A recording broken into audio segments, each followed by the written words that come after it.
శివగీతతో పాట పరిశుద్ధులై ఉండి దైవ చిత్తమున తిరుగుడని. శివగీతలో పాట సంఖ్య 497.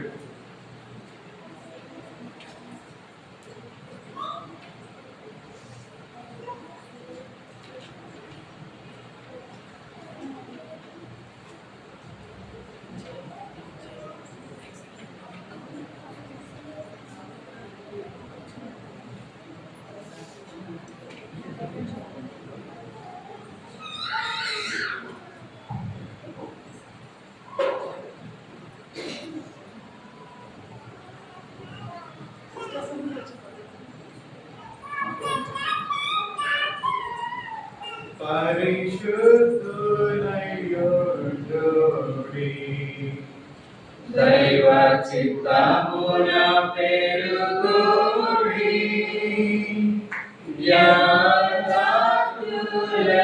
యథార్థులయ్యుండుడి పరిశుద్ధులయ్యుండుడి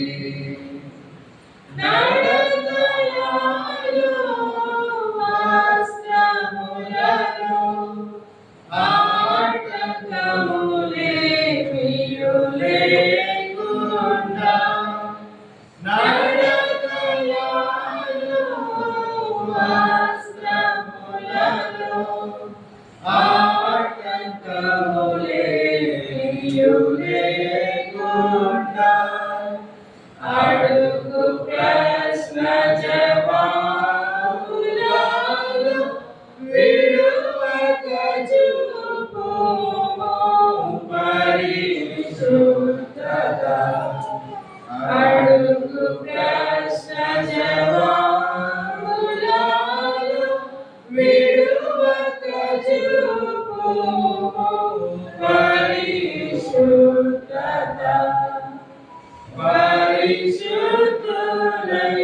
పరిశుద్ధులయ్యుండుడి దైవ చిత్తమున పెరుగుడి యథార్థులయ్యుండుడి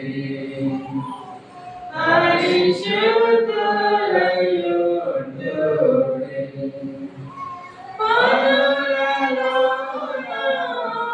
ప్రతి స్థలమున పరిశుద్ధ జీవితమవసరము.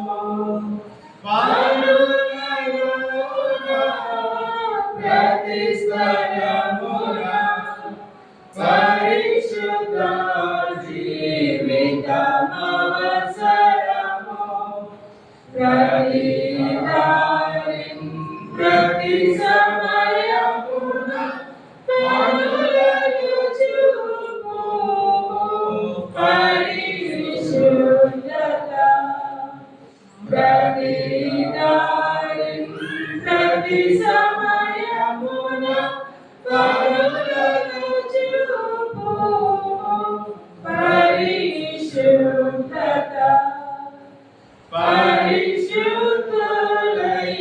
పరిశుద్ధులయ్యుండుడి దైవ చిత్తమున పెరుగుడి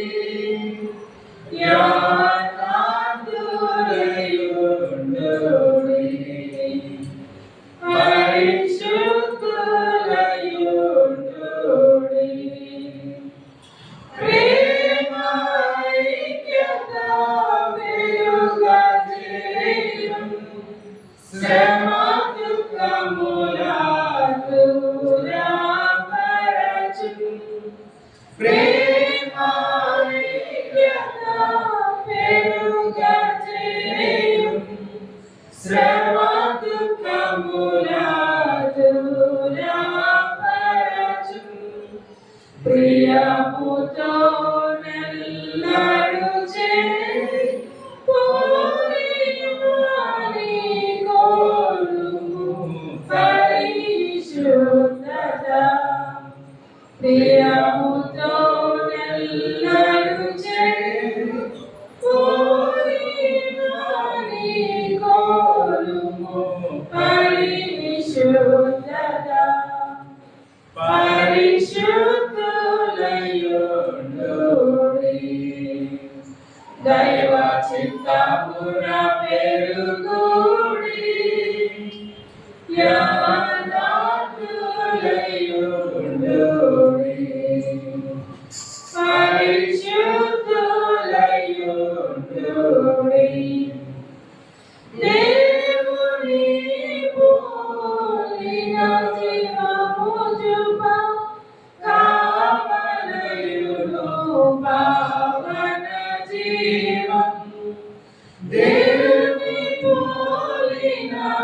జీవము చూప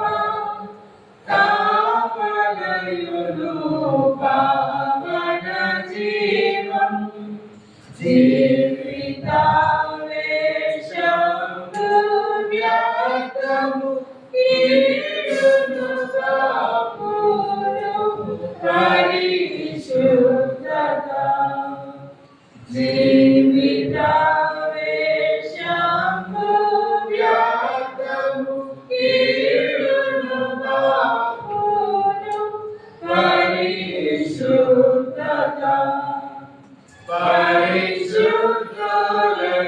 పరిశుద్ధులయుండుడి దైవ చిత్తమున పెరుగుడి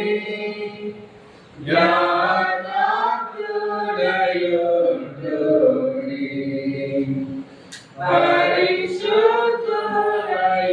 పరిశుద్ధులయుండుడి శుద్ధ సాక్ష్యము భద్రపరచును ఈ ధరణిలో సిద్ధపరచును శుద్ధ సాక్ష్యము భద్రపరచును ఈ ధరణిలో సిద్ధపరచును శుద్ధ మగు చిత్తము కలుగు నిత్య పవిత్రత నిడు పరిశుద్ధత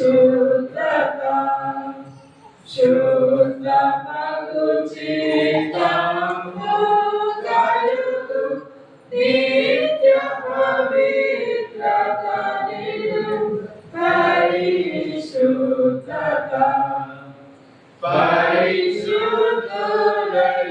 పరిశుద్ధులయుండుడి దైవ చిత్తమున పెరుగుడి జ్ఞానార్థులయుండుడి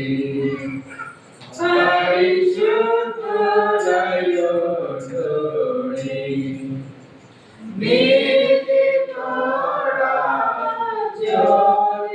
జ్యోతియుండినా లేదు కొరత లేదు చూడండి నీతి తోడా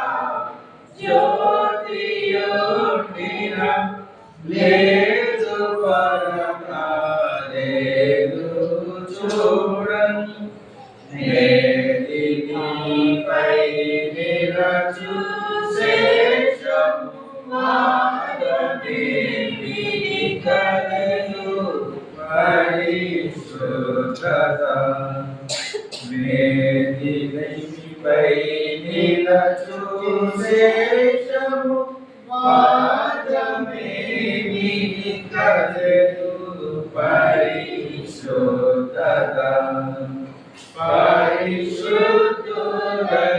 పరిశుద్ధులయుండుడి దైవ చిత్తమున పెరుగుడి జ్ఞానార్థులయుండుడి పరిశుద్ధులయుండుడి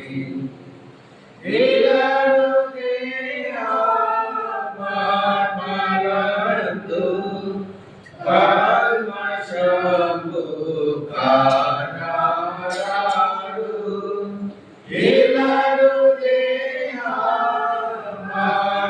దేహమార్మలందు కల్మషము కానారాడు తెలుపుదముడైన మార్చలు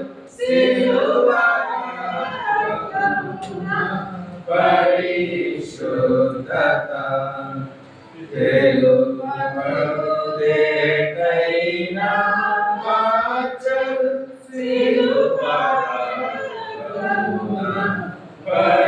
పరిశుద్ధత పరిశుద్ధులయుండుడి దైవ చిత్తమున పెరుగుడి జ్ఞానార్థులయుండుడి పరిశుద్ధులయుండుడి.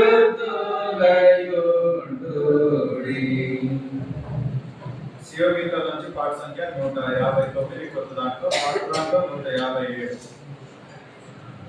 ప్రేమ నమ్మకం గల పరలోకం.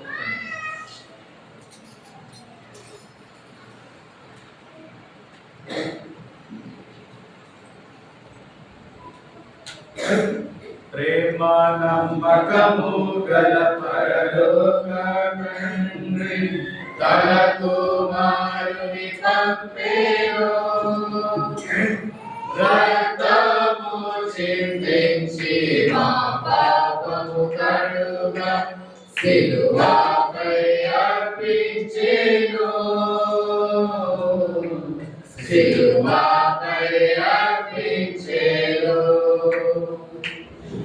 త్యాగసహిత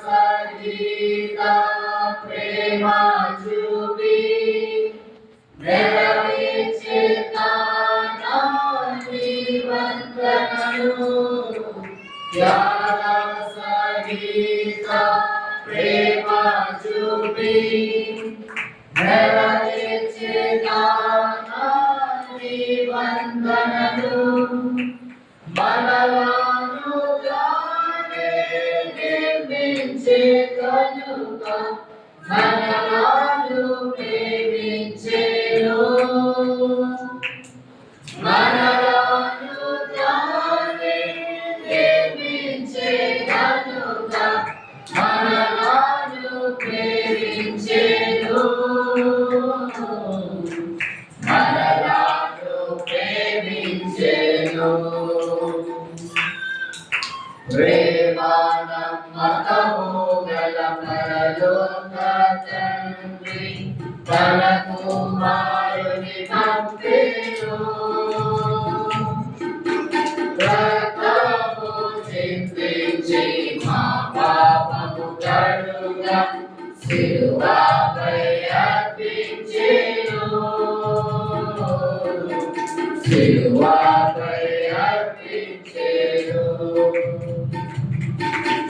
శాశ్వత ప్రేమ చూపించెను, సిలువపై రుజువు గావించెను.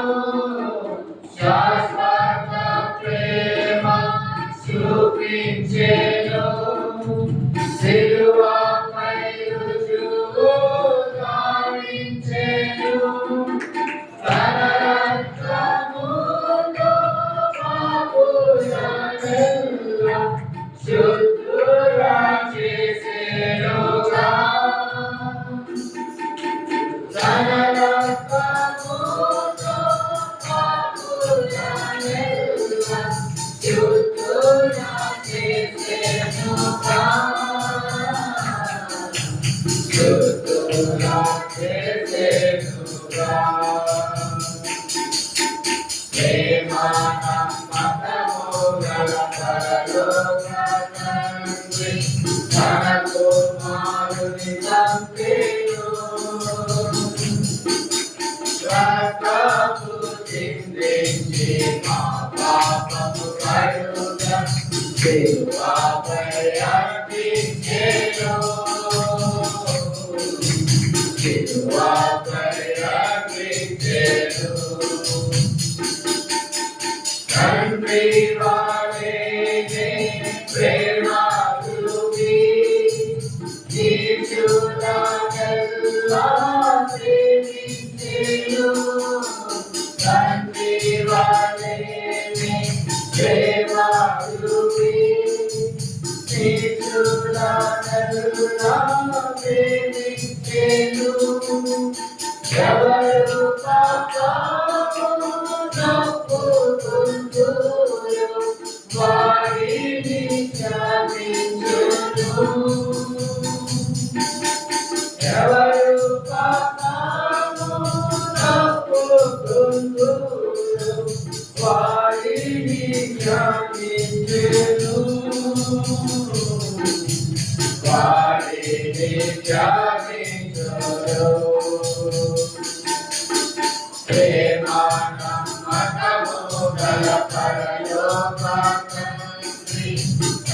కుమారుని పంపేను రక్తము చిందించి మా పాపము కడుగా శిలువపై అర్పించెను శిలువపై అర్పించెను నా జీవితములో మార్చివేసి తన సంతతిలో చేర్చెను నా జీవితములో మార్చివేసి తన సంతతిలో చేర్చెను తన మహాప్రేమ చూపించి మాకు స్వాస్థ్యము దయచేసెను తన మహాప్రేమ చూపించి మాకు స్వాస్థ్యము దయచేసెను స్వాస్థ్యము దయచేసెను ప్రేమాత్మకము గల పరలోక తండ్రి తన కుమారుని పంపెను రక్తము చిందించి మా పాపము కడుగా శిలువపై అర్పించెను శిలువపై అర్పించెను ఆత్మశరీర ప్రాణములను అర్పించి ప్రభును స్తుతింతుము ఆత్మశరీర ప్రాణములను అర్పించి ప్రభును స్తుతింతుము హల్లెలూయా ఎల్లప్పుడూ ప్రభుకే హల్లెలూయా మహిమా ఘనత ఎల్లప్పుడూ ప్రభుకే ఎల్లప్పుడూ ప్రభుకే ప్రేమానమ్మకము గల పరలోక తండ్రి తన కుమారుని పంపెను రక్తము చిందించి మా పాపము కడుగా శిలువపై అర్పించెను శిలువపై అర్పించెను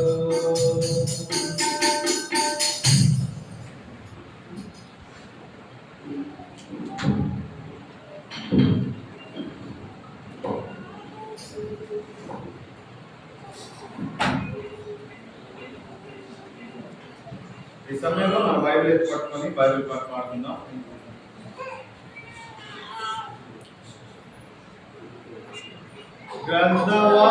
గ్రంథవార్తనంబులన్నీ నావి గాలి అక్షయము వరుస వచనము తార దివ్య ప్రేమ వార్తనంబులు గ్రంథవార్తనంబులన్నీ నావి Every promise in the book is mine. Every chapter, every verse, every line, all the blessings of His love divine. Every promise in the book is mine. ఈ సమయంలో మా మధ్యలో ఉన్నటువంటి సశిషన్ వచ్చి ఆరాధన వర్తమానం అందిస్తారు.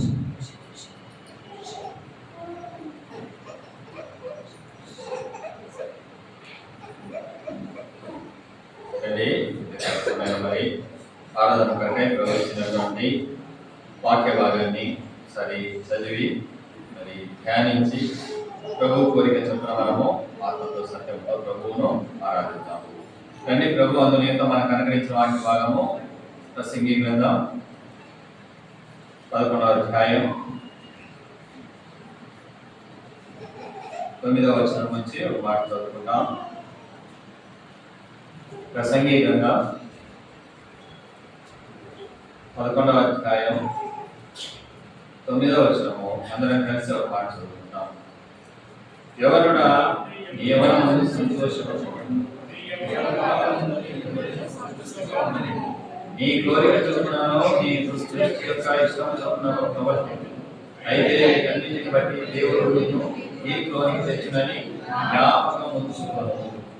ఇంకొక మాట యోహాను సువార్త 4వ అధ్యాయం నుంచి 23-24 వచనాలు ఉన్నాయి. 23వ వచనం 24వ వచనాన్ని ఒకసారి చదువుకుంటాం.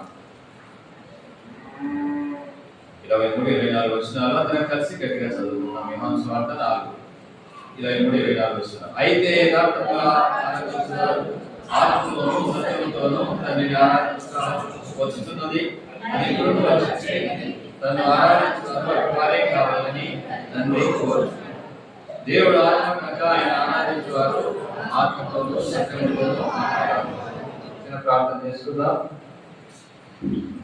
పరిశుద్ధ పరమ తండ్రి, స్తోత్రమైన మా జీవిత కాలంలో మనకు ప్రభు దినం మాకు అనుగ్రహించి దేవ ప్రభా ఉదయ సమయాన్ని మందిరంలో మీ సహవాసంలోకి మీ ఆనందంలోనికి కృతజ్ఞతాస్తులు చెల్లిస్తూ ప్రవేశించడానికి ఇచ్చిన కృపై స్తోత్రాలు వందనాలైన సజీవులుగా మేము నేను స్తుతించి ఆరాధించిన నిమిత్తము ఈ సన్నిధి చేయించినాము. సీఎం గీతముల ద్వారా నిన్ను ఘనపరిచి స్తుతించగలిగినాము. దేవ ప్రభు ఆరాధించగలిగినాము. మరి ఈ సమయంలో నిర్గలుగా మేము తండ్రి నేను ఆత్మతో సత్యంతో ఆరాధించాలని కోరుతున్నటువంటి దేవుడు, నీ కోరిక చొప్పున ఆత్మీయ సత్యమైనటువంటి ఈ మాటలను ధ్యానించి మీరేమైనారో మేమేమైనామో మా కొరకు ఎట్టి కార్యములు చేసినామో స్మరించుకుంటూ మా స్థితిని ఒప్పుకుంటూ దేవప్రభ నీ ఘనతను నీ గొప్పతనాన్ని ఔన్నత్యాన్ని పొగడుతూ నేను స్తుతించి ఆరాధించే భాగ్యం మాకు దయచేయము. అటు మాటలు పరలోక సింహాసనం నుంచి మీరే మాకు అనుగ్రహిస్తురండి. నిలబడుతున్న నన్ను నీ శిరోజాలను బలపరచండి. నిష్ప్రయోజకులను ఓర్పుకుంటా వంటి వాడను, కానీ నా వల్ల ఏ ప్రయోజనం లేదని నీ బిడ్డల యొక్క ఒప్పుకుంటూ సమస్త ప్రయోజనకారికి ఉపకారికి నీవే మా నిలబెట్టువాడు, మా నోట మాట్లాడించేవాడు నీవే అని కానీ నీవైతే చూస్తుంటున్నాం.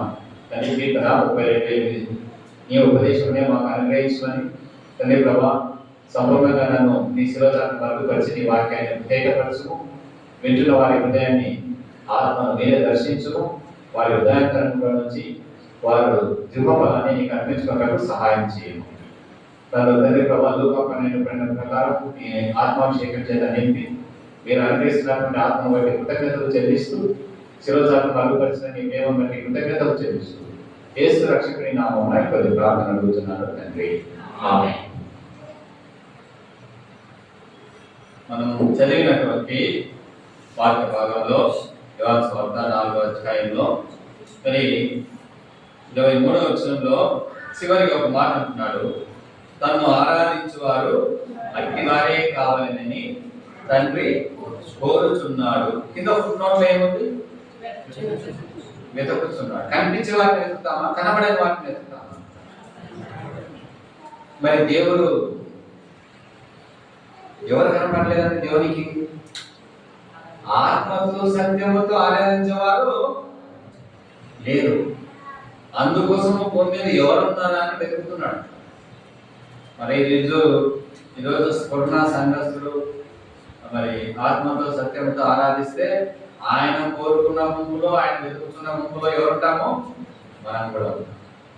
కాబట్టి మరి ఆత్మతో ఆరాధించాలి అంటే నిజంగా ఆయన వెతుకుతున్న ముందులో మనం ఆత్మతో సత్యంతో ఆరాధించే వారిగా ఉండాలంటే నీ ఆత్మకు ఏ స్థితి అవసరమో ఒకసారి మొదటి కొరింథీయులకు రాసిన పత్రిక, కొరింథీయులకు రాసినటువంటి మొదటి పత్రిక 3వ అధ్యాయం 17వ వచనం ఒకసారి ఎవడైనానో దేవుని ఆలయమును పాడు చేసిన యెడల దేవుడు వానిని పాడు చేయడు. దేవుని ఆలయము పరిశుద్ధమై ఉన్నది, మీరు ఆయన ఆలయమై ఉన్నారు. ఏ రకంగా ఆయన ఆలయమై ఉన్నారో 16వ వచనంలో ఉంది.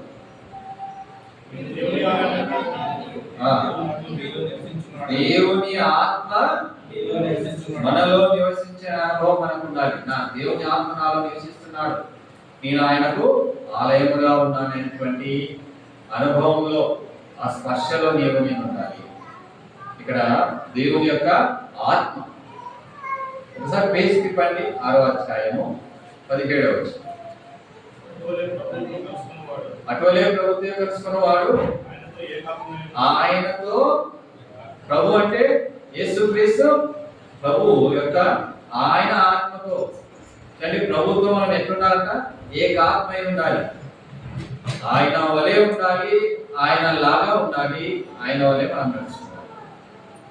కాబట్టి దేవుని ఆత్మ మనలో ఉండాలి, ప్రభు ఆత్మతో ఎట్లుండాలంటే మనము ఏకాత్మై ఉండాలి.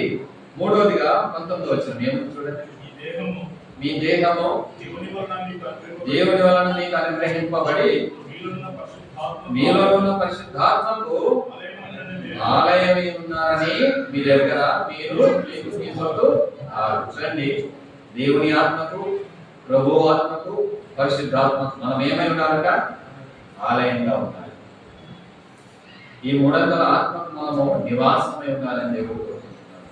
ఇది ఆత్మ యొక్క అనుభవం. ఆత్మతో ఆరాధించడానికి నీవు ఈ మూడంతల ఆత్మకు ఆలయంగా ఉన్నావా? సత్యముతో అన్నాడు. మొదటి యోహాను పత్రిక 5వ అధ్యాయం 6వ వచనం. తీసినారు మొదటి యోహాను అక్క 5వ అధ్యాయం. నీళ్ళ ద్వారాను రక్తం ద్వారాను వచ్చిన వాడు ఈయనే, అనగా యేసుక్రీస్తు. ఈయన నీళ్లతో మాత్రమే కాక నీళ్లతోనూ రక్తంతోనూ వచ్చెను. ఆత్మ సత్యము కనుక సాక్ష్యం ఇచ్చువాడు ఆత్మయే. ఇక్కడ నిజంగా యేసుక్రీస్తు ప్రభు నీళ్ళ ద్వారా రక్తం ద్వారా వచ్చినాడు.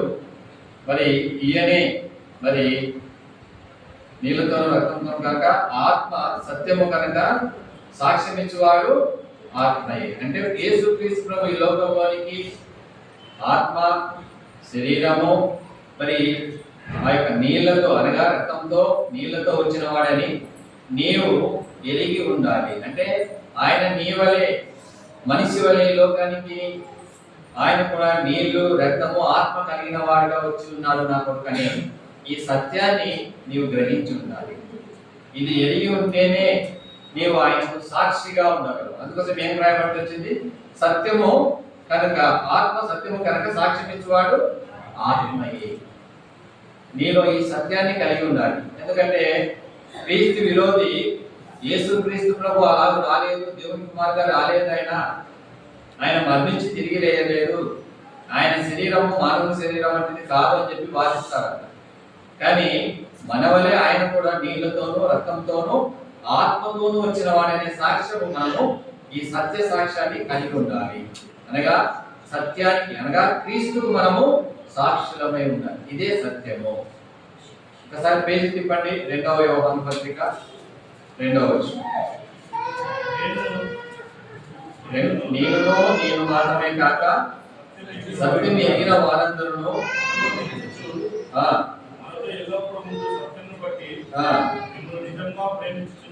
కాబట్టి మనము ఇతరులు ఎట్లా ప్రేమించాలంట? సత్యమును బట్టి ప్రేమించాలి. అంటే క్రీస్తును బట్టి అలాగే వాక్యానుసారంగా మన ప్రేమ ఉండాలి. సత్యమైనటువంటి ప్రేమ నీలో ఉండాలి. సత్యానికి సాక్షిగా ఉండాలి. సత్యానికి అనుసరించినటువంటి సత్య సంబంధమైనటువంటి ప్రేమను కలిగి ఉండాలి. మూడవదిగా పేజీ తిప్పండి, 3వ పత్రికలో 3వ వచనం. నీవు సత్యం అనుసరించి నడుచుకొంచున్నావు గనుక సహోదరులు వచ్చి ఈ సత్య ప్రవర్తన గురించి సాక్ష్యం. ఏ ప్రవర్తన అంటే నీ ప్రవర్తన కూడా ఎట్లా ఉండాలంట? సత్య సాక్ష్యము, సత్య ప్రేమ, సత్య ప్రవర్తన అన్ని కూడా వాక్యానుసారంగా ఉండాలి. అప్పుడు నీవు సత్యముతో ఆరాధించగలవు. కాబట్టి మూడంతల ఆత్మకి నీ యొక్క శరీరం, నీ యొక్క ఆత్మ ఆలయమే ఉండాలి. ఈ మూడంతుల సత్యాన్ని నీవు ఎరిగి ఉండాలి. సత్యానికి సాక్షిగా ఉండాలి, సత్య ప్రేమ ఉండాలి, సత్య ప్రవర్తన కలిగి ఉండాలి. అప్పుడు దేవుడు నీవు చేసే ఆరాధన ఆత్మతో సత్యంతో కూడిన ఆరాధన అవుతుంది. అంటే దేవునికి నీవు కోరుకున్న ఆరాధనను అర్పించగలవు, దేవుడు వెతుకుతున్న ఆరాధన నీవు చేయగలవు. కాబట్టి ఇది కేవలం అంటే సత్యంతో ఆత్మతో ఆరాధించడానికి దేవుడు మనకి ఇచ్చిన తలపు. రండి ఇప్పుడు దేవుడు మనకి ఇచ్చిన వాక్య భాగాన్ని చూస్తాం. మనం చదివిన మొదటి భాగం ఏంటక్క అన్న? ప్రసంగి 11వ అధ్యాయము ఏముందన్న అక్కడ?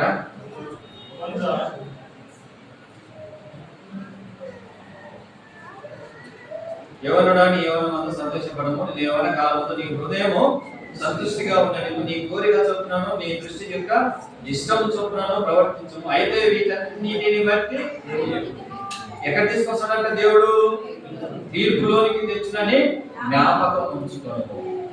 నిజంగా క్రీస్తు నేరక మునుపు మన జీవితం ఎటువంటిదో మనందరికీ తెలుసు. ఎట్లా జీవించినామంట? మన ఇష్టము చొప్పున. ఇంకా ఏముంది అక్కడ? మన దృష్టి చొప్పున, అంటే మన కోరిక చొప్పున. మనకి ఏది ఇష్టమైతే చేయడమే, మన కంటికి ఏది నచ్చితే అది చేయాలనుకోవడమే. మన హృదయంలో ఏం ప్రేరేపణ ఉంది, మనకి ఇష్టమేం లేదు, దాన్ని చేయడానికి పోతాం. దాన్ని బట్టి దేవుడు మనకి ఏమి ఇస్తాడంట? తీర్పు. కాబట్టి ప్రభువుని ఎనక ముందు నీ జీవితం ఇలాగనే ఉంటుంది. నీ కోరిక, నీ మనస్సు, నీ హృదయం, నీ ఇష్టం చొప్పున చేసి నువ్వు దేనికి పాత్రుడైనావు? తీర్పు పాత్రుడమైనవు. ఇది మొట్టమొదటిగా నిన్ను దేవుడు తీర్పులోనికి తీసుకురావడానికి మొదటి కారణం ఇది. కాబట్టి నీ హృదయము, నీ కోరిక, నీ దృష్టి, నీ ఇష్టం చొప్పున జీవించడం వల్ల నీవు తీర్పులో ఉన్నావు. రెండవది ఇక్కడే 12వ అధ్యాయం చివరి వచ్చింది. గూఢమైన ప్రతి అంశమును గూర్చి దేవుడు విమర్శ చేయనప్పుడు ఆయన ప్రతి క్రియను అది మంచిదే కానీ చెడ్డదే కానీ తీర్పులోనికి తెచ్చును. రెండవదిగా దేవుడు నీకు నన్ను తీర్పులోనికి అనుమతించడానికి కారణం ఏంటంటే నీ క్రియలు ఎట్లున్నాయంట? మంచిగా కొన్ని ఉన్నాయి, చెడ్డవిగా కొన్ని ఉన్నాయి. వీటిని బట్టి నువ్వు ఎక్కడికి వస్తావంట? నీకు అనిపిస్తుంది మంచిదని, కానీ అది దేవునికి మంచిదిగా ఉండకపోవచ్చు. నీకు అనిపించవచ్చు అది చెడ్డది కాదని, కానీ దేవుని దృష్టికి ఎట్లా ఉంటుంది? చెడ్డదిగా ఉంటుంది. కాబట్టి నీ క్రియలు చెడ్డవైనా సరే, అవి మంచివైనా సరే, దేవుడు నేను ఎక్కడ తీసుకొస్తాడట? తీర్పులోనికి. కాబట్టి ఇది రెండవదిగా నీ జీవితంలోనికి తీర్పు రావడానికి ఇది రెండవ కారణము. నీ మంచి చెడ్డల క్రియలు నిన్ను ఎక్కడ తీసుకొస్తాయి? తీర్పులోనికి తీసుకొస్తాయి. మూడవది యోహాను సువార్త 3వ అధ్యాయం. యోహాను సువార్త 3వ అధ్యాయం 18వ వచనం. నా యందు విశ్వాసం ఉంచు వారికి తీర్పు తీర్చబడదు. విశ్వసింపని వాడు దేవుని అద్వితీయ కుమారుని నామమందు విశ్వాసం ఉంచలేదు కనుక వానికి ఇంతకు మునిపే తీర్పు తీర్చబడేను. మనం బాగా గుర్తుంచుకోవాలి. నిజంగా దేవుడు మన జీవితంలోనికి తీర్పు తీసుకొని రావడానికి మరి మన ఇష్టము, అదేవిధంగా మన కోరిక, మన హృదయము, మన దృష్టి, దాన్ని బట్టి తీర్పులోనికి వస్తామంట. ఇప్పుడు ఇక్కడ అంటున్నాడు, ఏమంటున్నాడు? మరి రెండవదిగా మరి మంచిది కానీ చెడ్డది కానీ నువ్వు ఎక్కడికి వస్తావంట? తీర్పులోనికి వస్తావంట. కాబట్టి నీ నా జీవితంలో మంచిది చెడుది ఏదో నీవు ఎరగక నీవు చేసి ఉంటావు, దాన్ని బట్టి కూడా నీవు తీర్పులోనికి వస్తావు. అయితే ఇంకొక మాట గుర్తు చేస్తున్నాడు ఇక్కడ. ఎవరైతే యేసుక్రీస్తునందు విశ్వాసం ఉంచలేదో వారందరూ ఎక్కడికి వస్తారంట? తీర్పులోనికి వస్తారు. మనము ఈ సంగతిని జ్ఞాపకం ఉంచుకోవాలి. నిజంగా ఈ యొక్క తీర్పు నీ జీవితంలో కనుక ఉంటే, నీవు కనుక ఈ మూడంతల తీర్పుతో నీవు కనుక మరణిస్తే నువ్వు ఎక్కడుంటావు తెలుసా? దేవుని యొక్క ఆ యొక్క తీర్పు తీర్చే సింహాసనం ముందు హాజరు కావాల్సి వస్తుంది. ఒకవేళ నీవు ఆయన నమ్మినావు అనుకో, నీ జీవితంలో ఏముండదు? తీర్పు ఉండదు. ఎందుకంటే ఆయనను విశ్వసించిన వానికి తీర్పు ఉండదు. ఇంకొక తీర్పును గురించి దేవుడు తెలియజేస్తున్నాడు. మత్తయి సువార్త 7వ అధ్యాయం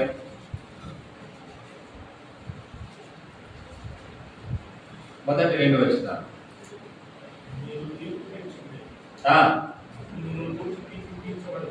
మిమ్మల్ని గూర్చి తీర్పు తీర్చబడదు, మీరు తీర్పు చొప్పునే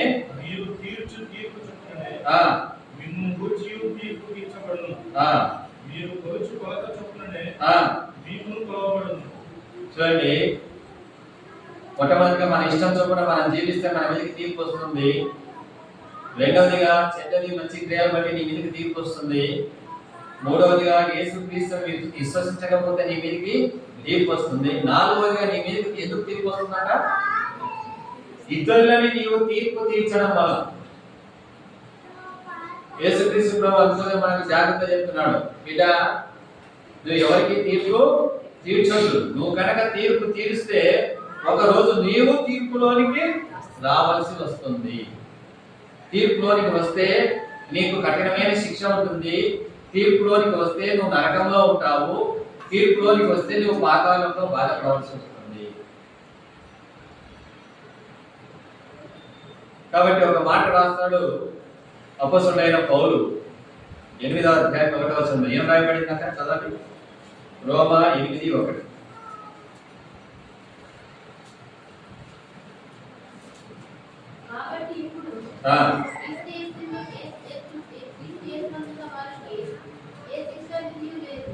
అంటే చూడండి, యేసుక్రీస్తు నమ్మిన వాళ్ళకి ఏ శిక్ష విధంగా ఏ తీర్పు ఉండదు. ఈ 4 అంతల తీర్పు కూడా ఉండదు.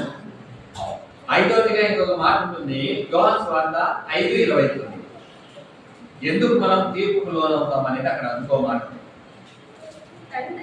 తండ్రి కుమారుని ప్రేమించుచు యోహాను సువార్త 5:29 కదా.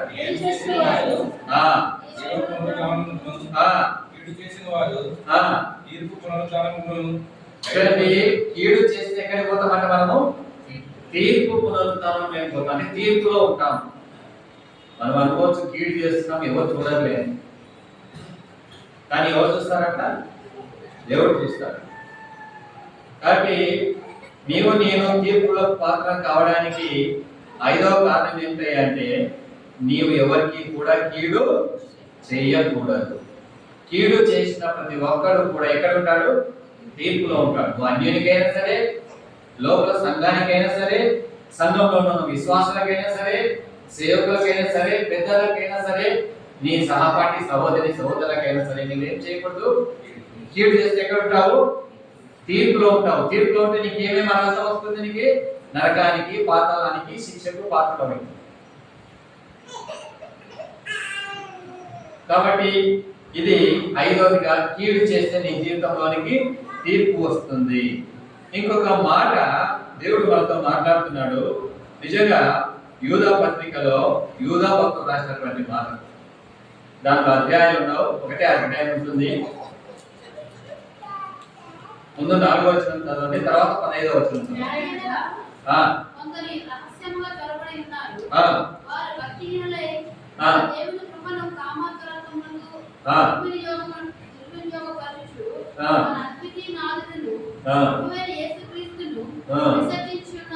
చూడండి, ఇప్పుడు వీళ్ళు ఎవరంటే భక్తిహీనులు. సంఘంలో ఆల్రెడీ చేరిపోయినారు, చేరి చెడ్డ పనులు చేస్తున్నారు.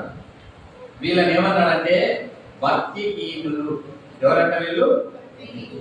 ఇదే మాటను 15వ వచనం అంటున్నాడు. ఏమంటున్నాడు చూడండి, ఆదాము మొదలుకొని ఏమన్నాడంట?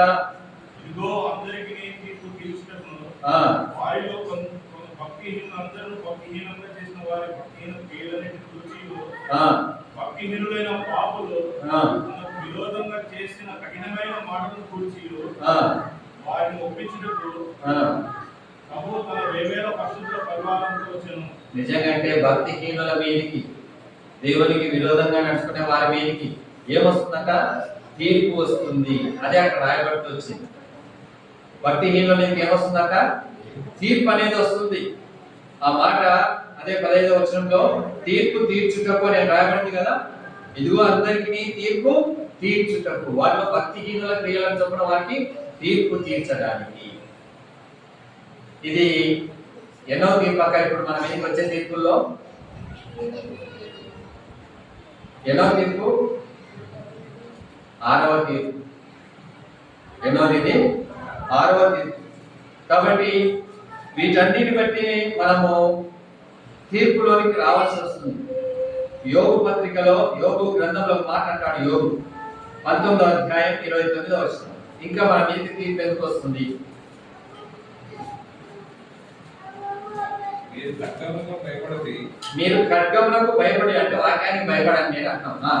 తీర్పు కలుగునని ఆ. మీరు తెలుసుకున్నట్టు ఆ, ప్రజలకు తగిన దోషములకు శిక్ష నియమింపబడు. కాబట్టి తీర్పులో దోషానికి ఏముందంట? శిక్ష ఉంది, మనం చేసిన దోషములను బట్టి. ఎప్పుడు ఇది పాపం కాదా, ఇది దోషం అని ఎందుకు రాయబడిందంటే, ఎప్పుడు దోషిగా ఎంచబడతారంటే, ఒకడు రెండు తప్పు చేసినావు కదా అని పట్టుకుంటే నేను చేయలేదు అంటాడు. ఏమంటాడు వాడు? చేయలేదు అంటాడు. చివరికి వాడిని కోర్టుకు తీసుకెళ్ళి కోర్టులు అప్పగించి అన్ని సాక్ష్యాలు ముందు పెట్టి అప్పుడు నిరూపిస్తారు వీడిని. అప్పుడు వాడిని ఏమంటారు తెలుసా? దోషి అంటారు.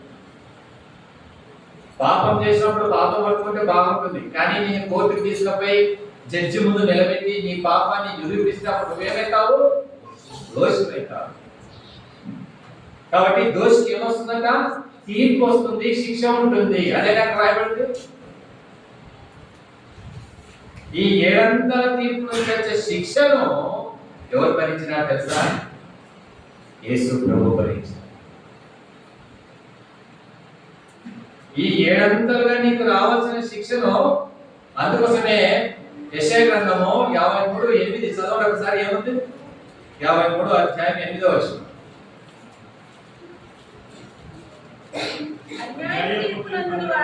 అన్యాయపు తీర్పు నొందిన వాడై అతడు కొనిపోబడెను, నా జనుల అతిక్రమములను బట్టి. దేవునికి స్తోత్రము. నిజంగా ఈ వాక్యాన్ని బట్టి చూస్తే మనకు రావాల్సినటువంటి 700 తీర్పును తీసుకుపోయి దేవుడు ఎవరి మీద తీసినారట? అన్యాయపు తీర్పు తీర్చి క్రీస్తు మీద వేసేసాడు. అందుకోసమే ఈ మాటను గురించి లూకాసు వార్త 23లో ఒక మాట ఉంటుంది చూడండి. లూకాసు వార్త 23:24. లూకాసు వార్త 23:24. కాగా వారు అడిగినట్టే జరగవలనని పిలాతు తీర్పు తీర్చి అల్లరి నిమిత్తమును నరహత్య నిమిత్తమును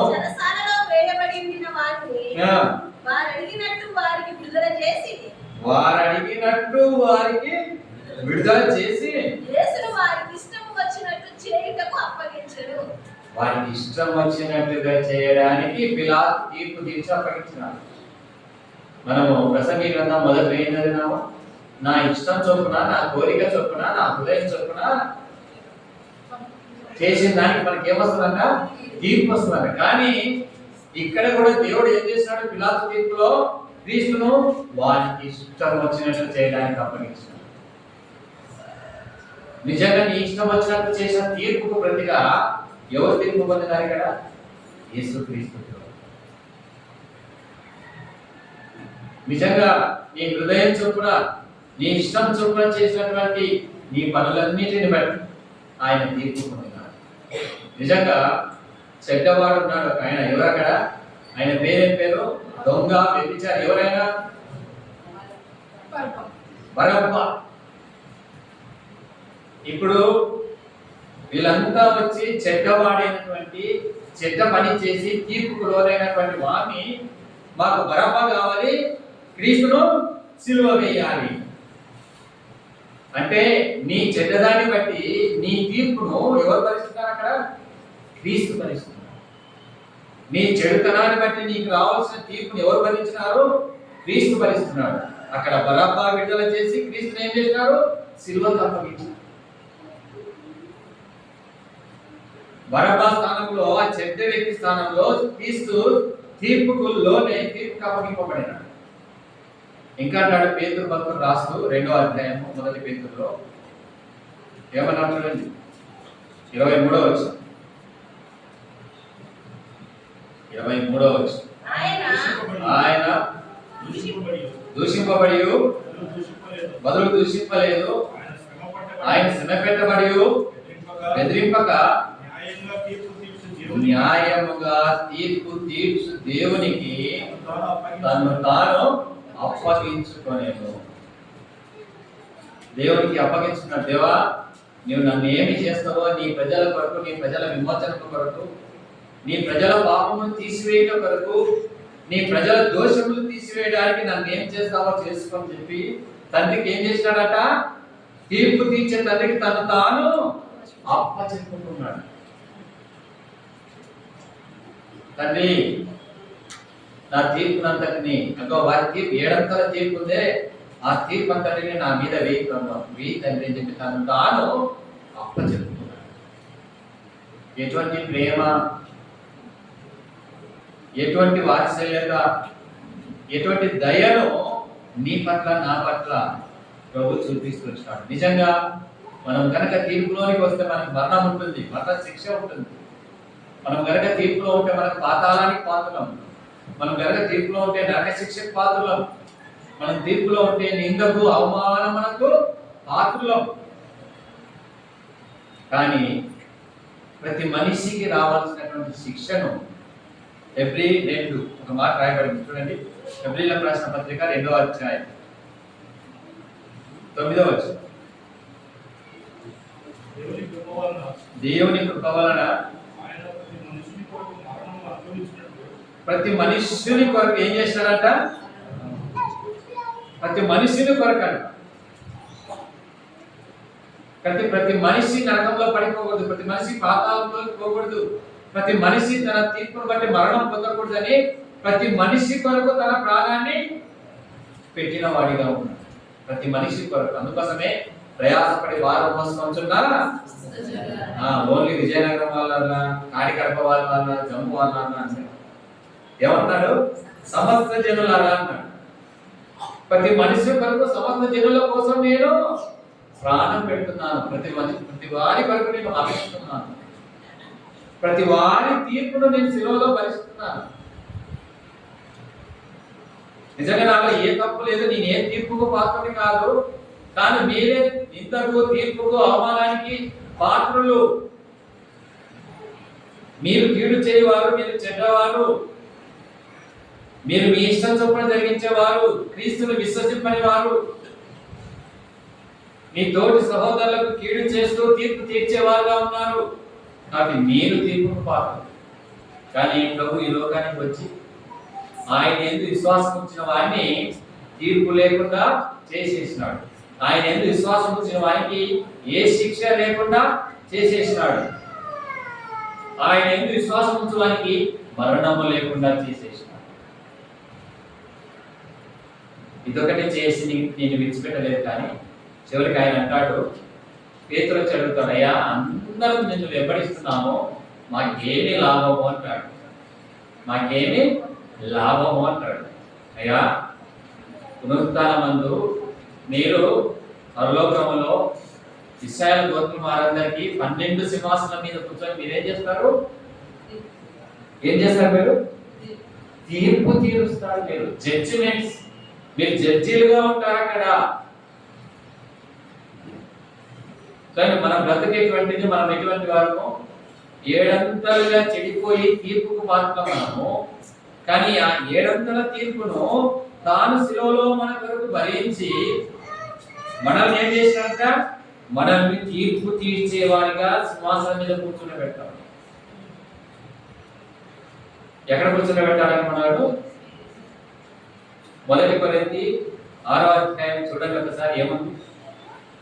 కొరింథీయులకు రాసినటువంటి మొదటి పత్రిక 6వ అధ్యాయం 2వ వచనం ఏముంది? పరిశుద్ధులు లోకమునకు తీర్పు తీర్చుదురని మీరు ఎరగరా?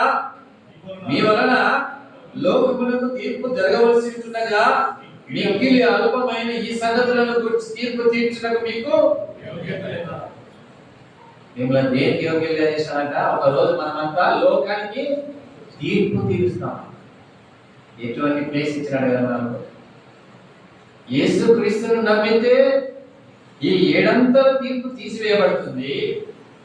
యేసు క్రీస్తు ఈ 7 తీర్పును తన శిలువలో మన కొరకు భరించినాడు. అంతేకాకుండా నిన్ను నన్ను ఏం చేసినాడంట?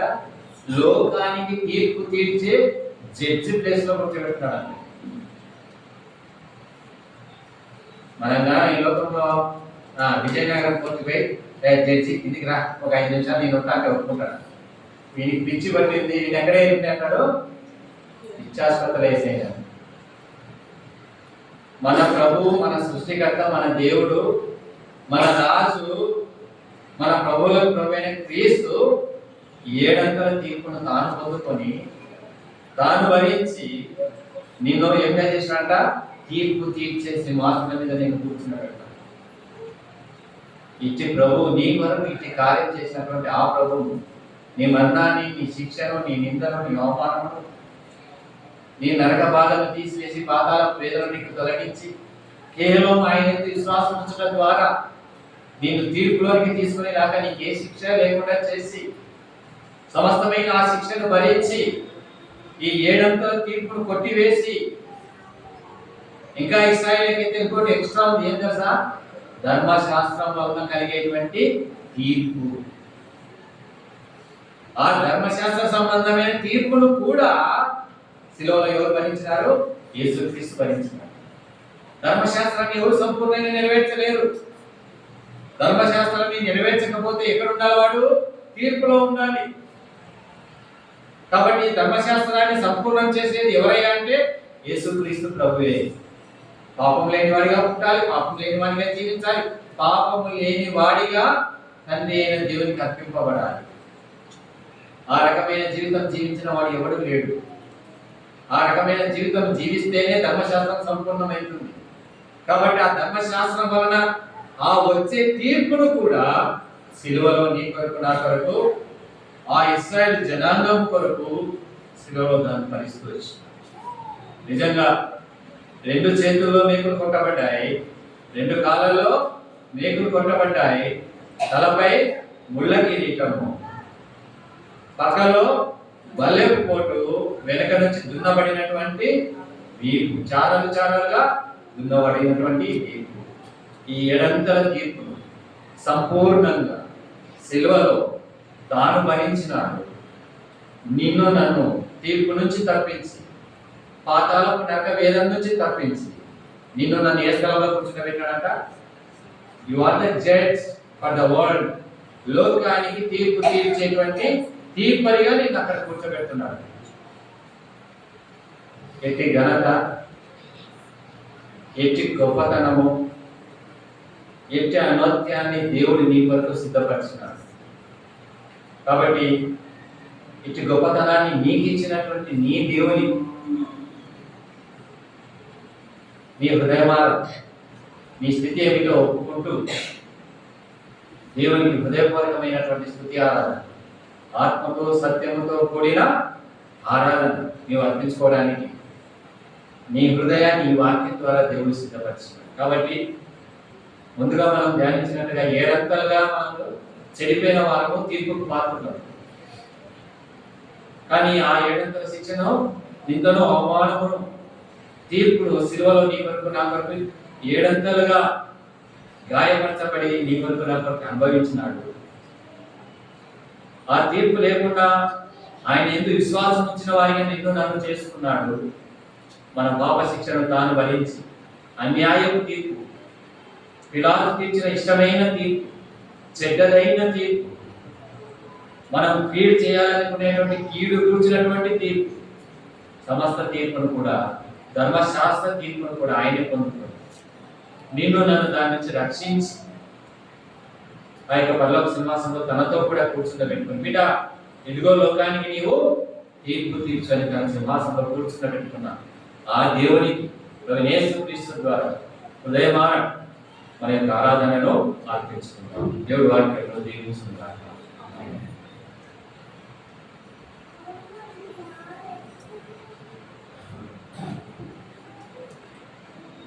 ఈ సమయంలో మనం ఆరాధనలోకి వెళ్ళే ముందుగా శివ గీతాల నుంచి ఒక పాట పాడాలి. పాటలో సహాయం చేయబడుతూ చైతన్య అలాగే శ్రావణ అందిస్తారు. శివ గీతాల నుంచి పాట సంఖ్య 136 కొత్త దాంట్లో, పాత దాంట్లో 134. మొదటి చరణం రెండో చరణం పాడుతున్నాం. రెండో చరణం పాడుతుందిగా సండే స్కూల్ పిల్లలు సండే స్కూల్కి వెళ్తారు.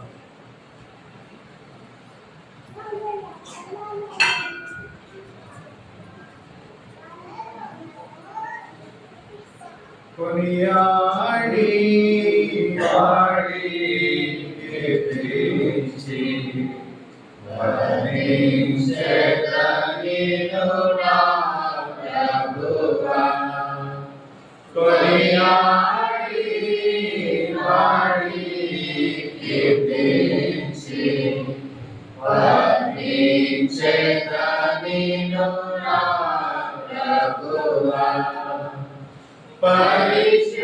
పరిశుద్ధుడవు నీతిమంతుడవు పాపపు వస్త్రము మార్చిన దేవా. పరిశుద్ధుడవు నీతిమంతుడవు పాపపు వస్త్రము మార్చిన దేవా. ప్రాపుగరక్షణ వస్త్రమిచ్చితివి. ప్రాపుగరక్షణ వస్త్రమిచ్చితివి. పొగడెదా నిన్ను యవనవరుడా. పొగడెదా నిన్ను యవనవరుడా. కొనియాడి వాడి కీర్తించి వర్ణించెదనిను నా ప్రభువా. తూర్పు జ్ఞానులు నీకర్పించిరి. బంగారు సారాణి బోళము. తూర్పు జ్ఞానులు నీకర్పించిరి. బంగారు సారాణి బోళము. తెలుపబడెను నీ ఘన విజయము. తెలుపబడెను నీ ఘన విజయము. మహిళను